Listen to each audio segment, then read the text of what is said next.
예, 오늘은 요한계시록 타임라인 이정표라는 제목을 가지고 여러분 앞에 나왔는데요.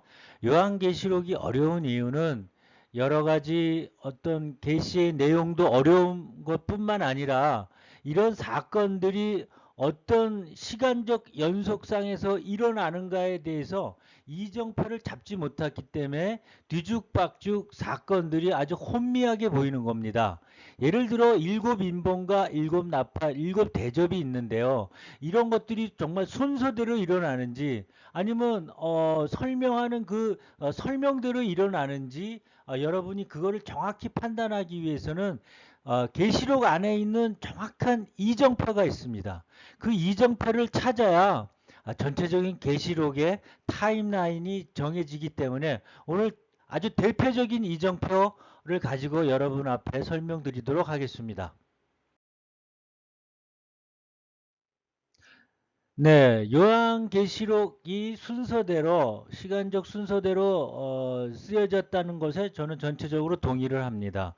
하지만 요한계시록 안에 설명하는 설명장들이 있는데 이것을 분별하여만 계시록 안에 시간의 연속성 안에 있는 사건들이 있는가 아니면 시간과 관계없이 설명하기 위해서 쓰여진 장인가부터 우리가 분별을 해야 계시록 타임라인이 우리가 온전하게 정리할 수 있는 겁니다. 여러분 축구 중계나 야구 해설 그 여러 가지 그 중계 방송을 보면 아나운서와 해설가의 그 하는 일이 다릅니다. 아나운서는 지금 중계 방송 되고 있는 축구 중계나 야구 중계 그 상황, 시간 안에 있는 상황을 놓치면은 안 돼요. 그래서 그 얘기를 계속 아나운서는 이어가고 어떤 선수가 뭐 이제 적 진영으로 들어가다 뺏겼습니다.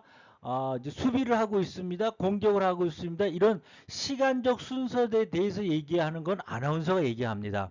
하지만 이 전체적인 중계 방송의 그 흐름을 정확히 꿰기 위해선 해설가가 나와서 몇 번 선수의 활동량, 그 선수의 장점, 단점, 그리고 그 선수는 어떠한 배경을 가지고 뭐 축구 선수가 됐는지 야구 선수가 됐는지 이런 것을 해설가들이 해주는 거예요.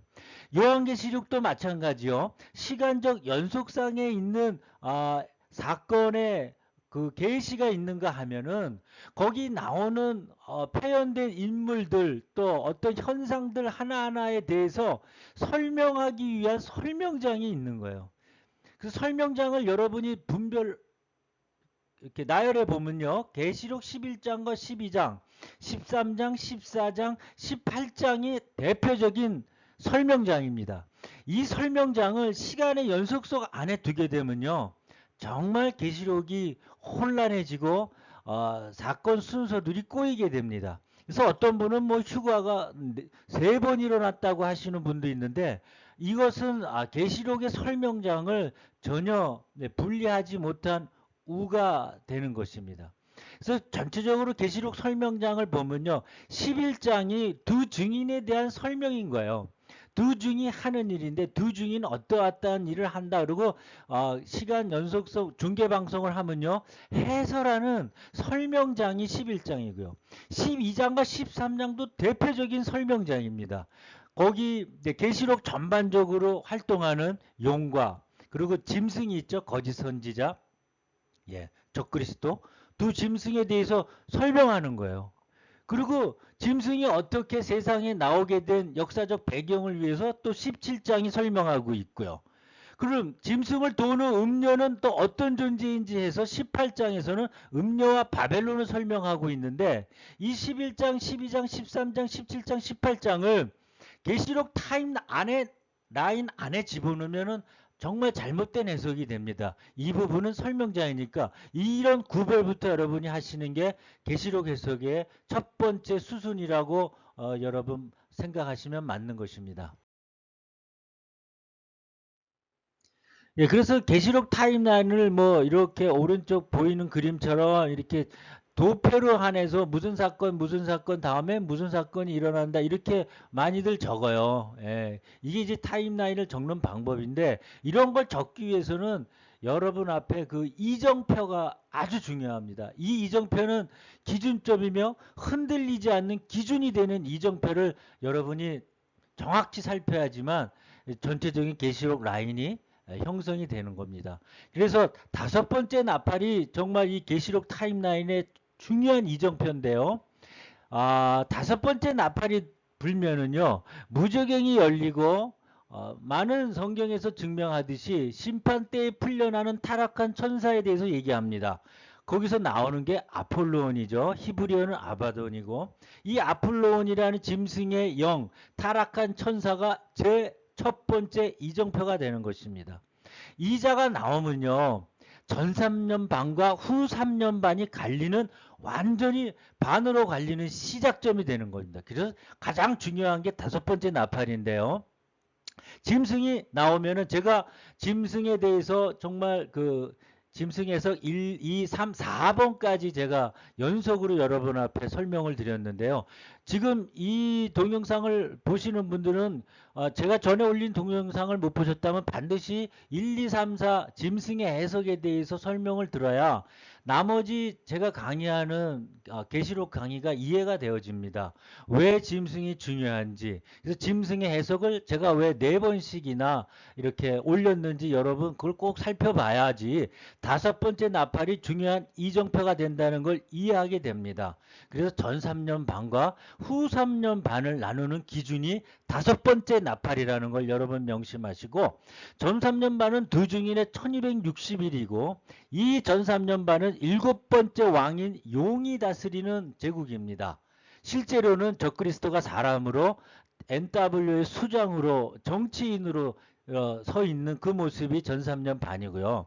후 3년 반이 되면 무저갱에서 다섯 번째 나팔이 부러지면 아폴로온이 올라와서 적그리스도가 상처를 입고 죽게 되었을 때 이 안에 이제 짐승의 영이 들어가서 짐승의 42달, 다니엘서에는 한때와 두때와 반때와 성도의 깨지는 성도의 권세가 깨지는 그 아주 끔찍한 환란이 시작하는 것이 바로 후 3년 반 시작이기 때문에 그렇습니다. 이 후 3년 반 시작은 계시록 13장입니다.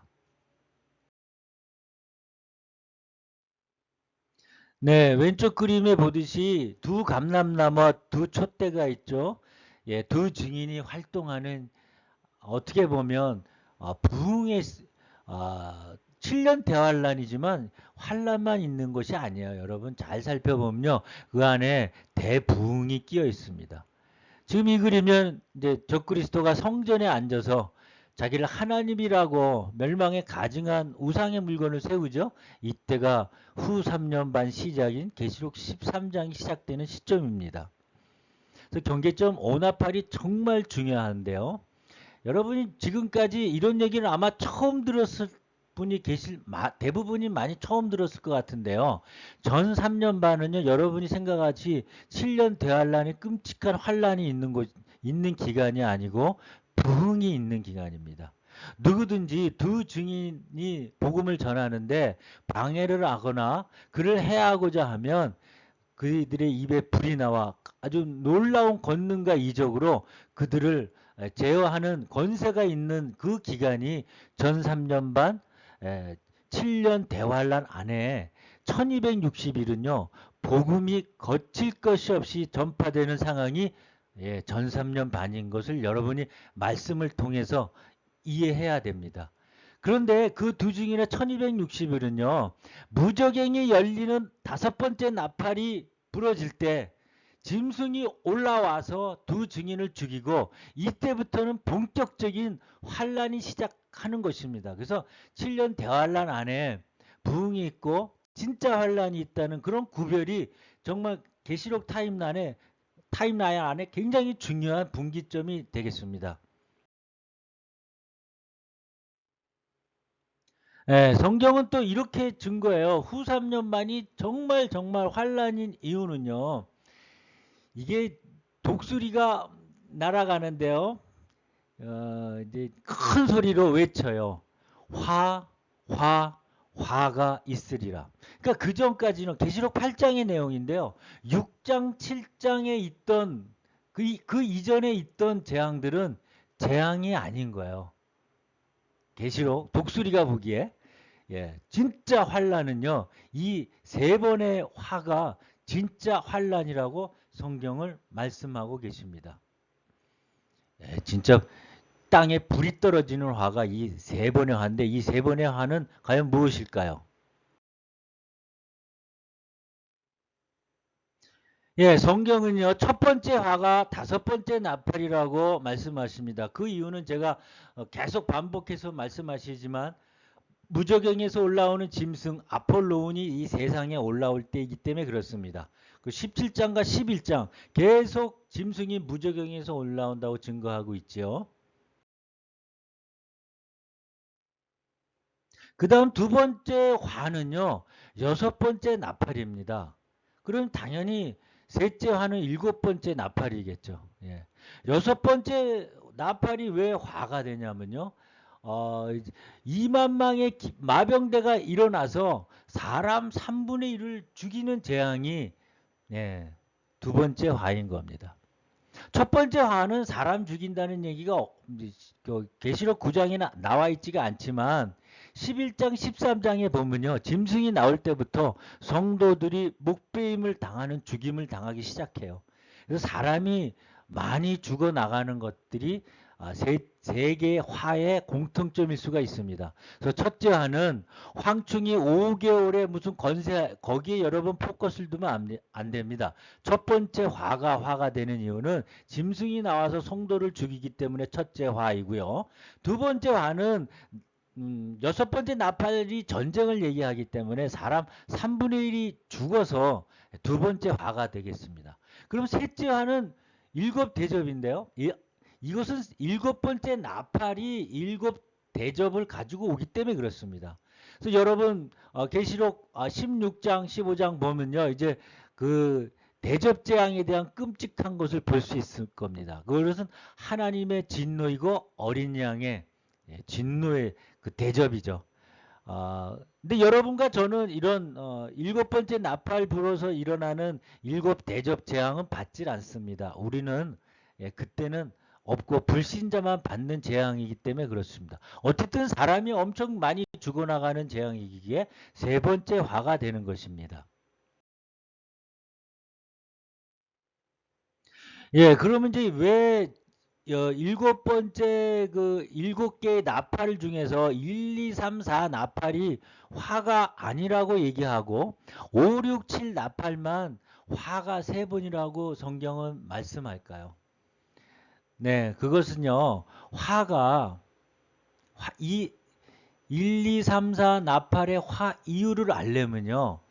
이 설명장이라고 제가 그 설명한 음녀와 바벨론을 우리가 정확히 알아야 되고요. 짐승과 음녀를 알아야 됩니다. 제가 이제 두 짐승에 대해서는 많이 설명을 했고요. 이제 두 증인 설명하고 또 계시록 12장 설명해야 되는데 이거 전부 파트별로 설명해 드리겠습니다. 근데 1, 2, 3, 4 나팔이 화가 아닌 이유를 알려면요. 음녀와 바벨론을 이해해야 됩니다.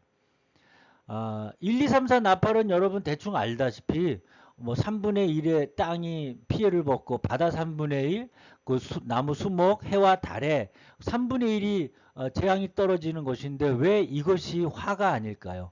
그 부분은 제가 계속 요한계시록 동영상 올리고 있으니까 여러분 기대해 주시고 제가 요 다음 편에도 음녀와 바벨론 또 1, 2, 3, 4 나팔의 재앙에 대해서 여러분에게 자세히 설명해 드리도록 하겠습니다.